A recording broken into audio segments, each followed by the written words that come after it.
మీ దృష్టి తెలియజేస్తున్నారు అధ్యక్ష. గౌరవ కేటీఆర్ గారు గౌరవ ముఖ్యమంత్రిపై చేసిన సత్యదూరమైన వ్యాఖ్యలను రికార్డు నుంచి తొలగిస్తున్నారు.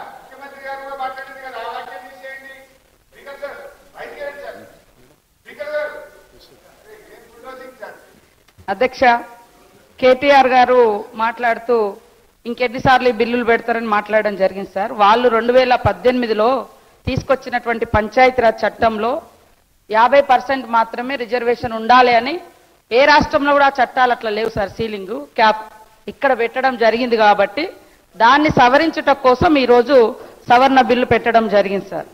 అదే కాకుండా ఆర్థికంగా ఏదో చేస్తారన్నారు. ఆర్థిక, రాజకీయ, సామాజిక అసమానతలు ఉన్నాయి కాబట్టే ఆర్థిక సర్వే చేయించడం జరిగింది.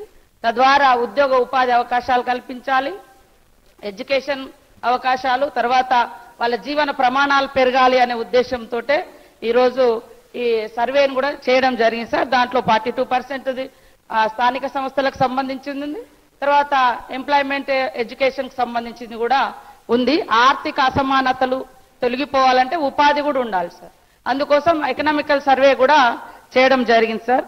అదే కాకుండా ఆ రోజు 50% సీలింగ్ను మేము పెట్టలేదు, సుప్రీంకోర్టు పెట్టడం మూలంగా మేము అక్కడికి పరిమితమైన అన్నారు సార్.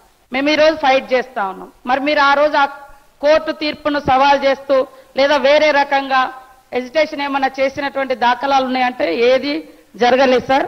కాబట్టి వాళ్ళ ఉద్దేశం ఎట్లున్నదంటే ఈ బిల్లు రాకూడదు అనేది మనసులో ఉంది, ఈ రిజర్వేషన్ జరగకూడదు అనేది.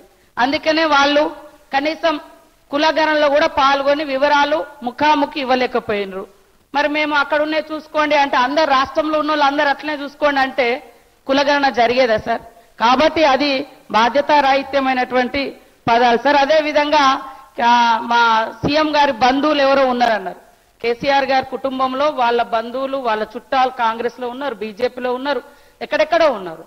ఎవరో బంధువులు ఎక్కడో ఏదో చేసిరని దాన్ని పార్టీ సిద్ధాంతాలకు, పార్టీ విధానాలకు అండగట్టడం ఇది సరైంది కాదు సార్. ఇది తప్పు. అదే కాకుండా ఇంకొక కామెంట్ ఏం చేస్తారంటే మేము చిత్తశుద్ధితోటి మా నాయకుడు ఒప్పుకొని 42% రిజర్వేషన్ ఇస్తామని ఒప్పుకున్నాడు. మనకు సెంట్రల్ ఎలక్షన్స్ కు 6 months ఉండే సార్. ఖచ్చితంగా గవర్నమెంట్ వస్తుంది, మనమైనా చేసుకోగలుగుతాం అనేది ఆశ.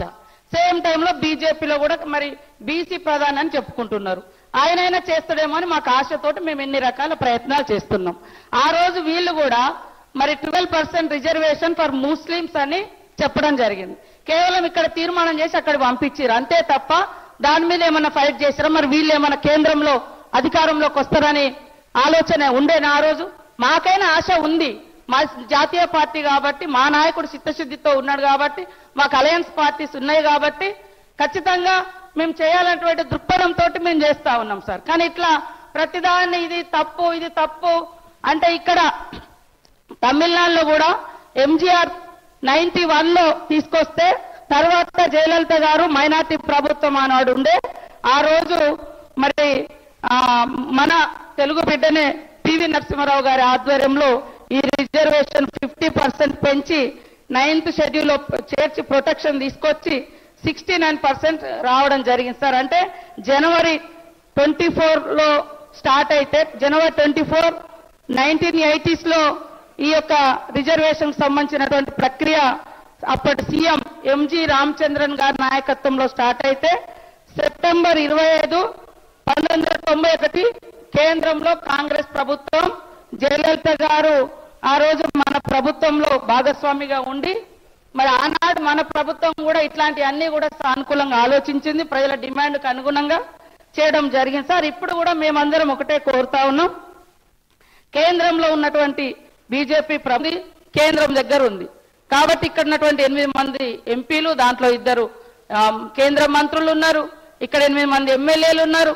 సేమ్ టైంలో అందరికి తెలుసు కేంద్రం దగ్గర ఆగింది, కేంద్రం మీద ఒత్తిడి రావాలి, రాష్ట్రపతి దగ్గర కూడా ఆగింది. కాబట్టి గతంలో తమిళనాడులో ఇచ్చినటువంటి తీర్పులకు అనుగుణంగా రాష్ట్రపతి గారికి అదేవిధంగా గవర్నర్ గారికి కూడా సుప్రీంకోర్టు మన బిల్లును ఆమోదించమని తీర్మానాన్ని గైడ్ చేసే విధంగా కూడా రావాలని ఆశిస్తా ఉన్నాం సార్. మేమేదో బీసీలను మోసం చేయాలా ఇంకోవాలనుకుంటే ఇన్నిసార్లు తీసుకొచ్చే వాళ్ళమే కాదు.